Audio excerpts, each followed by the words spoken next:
I'm delighted to be joined by Chris Chalk, Aviation Sector Leader at Mott MacDonald, and Dr. Toby Leslie, a health specialist at Mott MacDonald.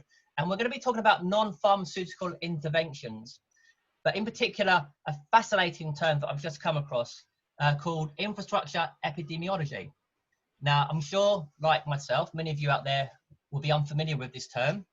So to help us navigate what it means, how it's applicable to aviation, and in particular, the aircraft cabin, I'm going to first turn to Dr. Toby Leslie to find out exactly what this whole new term actually is, and if it is a new term.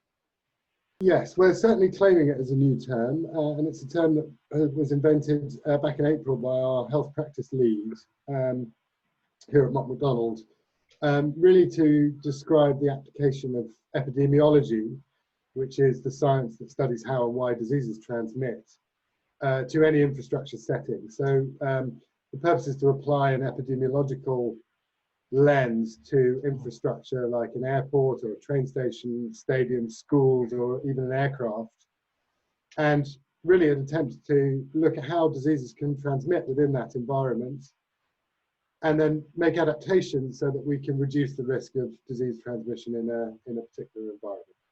And that's really what epidemiology is all about, is about assessing risk and using, as you mentioned, non-pharmaceutical interventions or indeed pharmaceutical interventions to reduce the risk of disease transmission, or in some ways modify that risk to control the disease.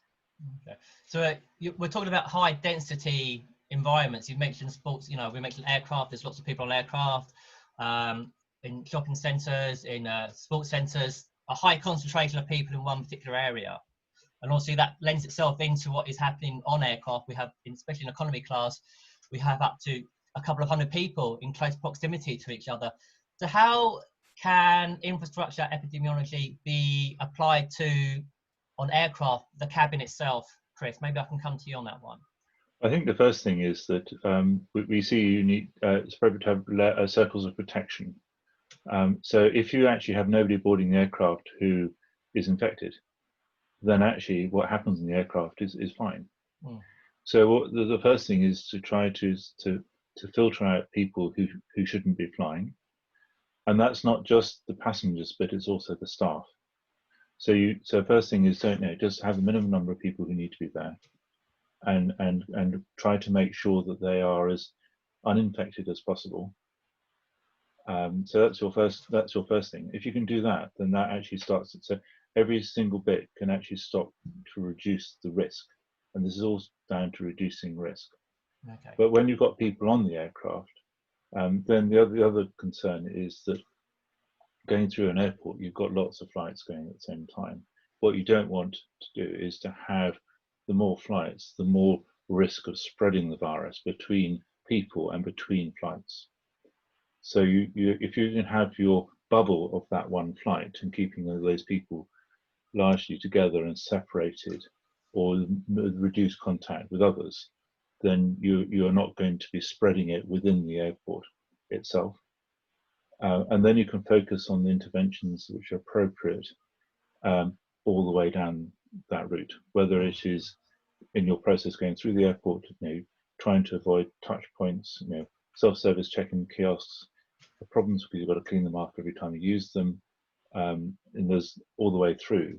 And then you can get onto the aircraft. So you have interventions as you go through before you get to the aircraft to try to minimize any risk. And what you don't want is the risks to be more than people going about their everyday risk, everyday life. We've seen recently a number of kind of like guidelines and recommendations being announced by the likes of IATA, for instance, the EU, over in the States, the FAA. Individual airlines have their own safety and security measures which they've released under various banners to do with well-being and their sanitization programs. So is this kind of, this whole approach on the infrastructure epidemiology side, is that to support what is already taking place by airlines and airports at the moment? Is it adding an extra layer, maybe above what they've instigated themselves? How do the two work together? I mean, are airlines and airports doing enough at the moment to mitigate and kind of reduce this risk as well? Guidelines are very much blanket that you throw over a problem, but actually what we're trying to do is to break it down, to start looking more at the medium to long-term picture. I think this is, it's an often coined term to say this is the new normal, but the fact is that we, unless and until COVID-19 is eliminated completely, there is going to be a residual risk of transmission again. And we can't forget that this is now the third major outbreak of a respiratory virus in the last 15 to 20 years. We've got SARS and MERS. Yes. And so we can't really expect this to be the last. And actually each of those have their own characteristics and require their own aspects of control. So the guidelines are a very broad brush approach, absolutely necessary and essential guidance in this emergency phase. But certainly in the medium to longer term, we're looking to take a more analytical approach to how we can reduce risk and ultimately restore public confidence in aviation as well. Airlines already have a close relationship with certain hospitals in terms of their telemedicine capabilities. If the passenger falls ill on an aircraft, they have access to phone down or even via video talk to a medical professional on the ground, wherever it may be in the world, get some advice about what to do, and then if necessary divert to an airport where that person can then receive the appropriate treatment. We have that on commercial aircraft, we also have it on the business side of things. But has this pandemic at the moment, is this an opportunity for airlines and the aviation industry as a whole to maybe have a closer relationship with the medical community, the scientific community, to really fully understand as an airline, their role in how viruses and bacteria can be spread, and to help minimize transmission rates in the future as well? I mean, does there need to be closer collaboration between all three of those stakeholders? So what we think is important is that airlines are able to speak the language of public health much more fluently than they do now.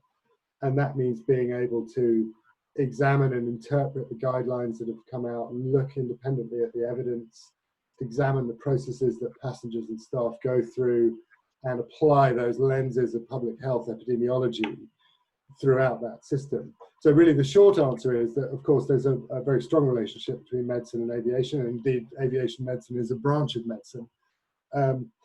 But there are certainly things that I think airlines should be doing much more of.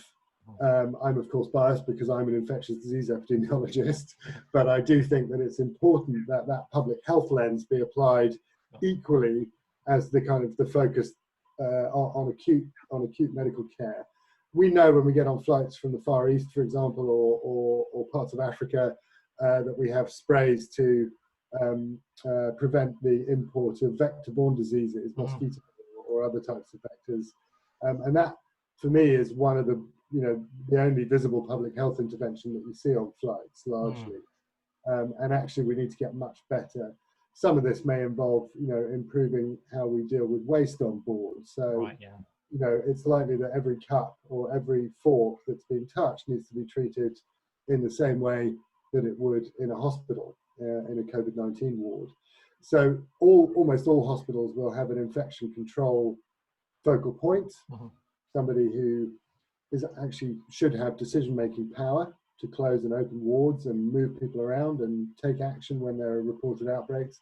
And I think airlines ought to have the same. They ought to have the same capacity and capability, and they ought to have teeth, those people, and actually be able to make decisions that are centered around the public health, safety of passengers and the occupational risks to staff and crew. I would see that very much in the same way that airlines have a chief security officer, and the chief security officer has a huge amount of influence on the operations of the airline, and answers directly normally to the chief executive.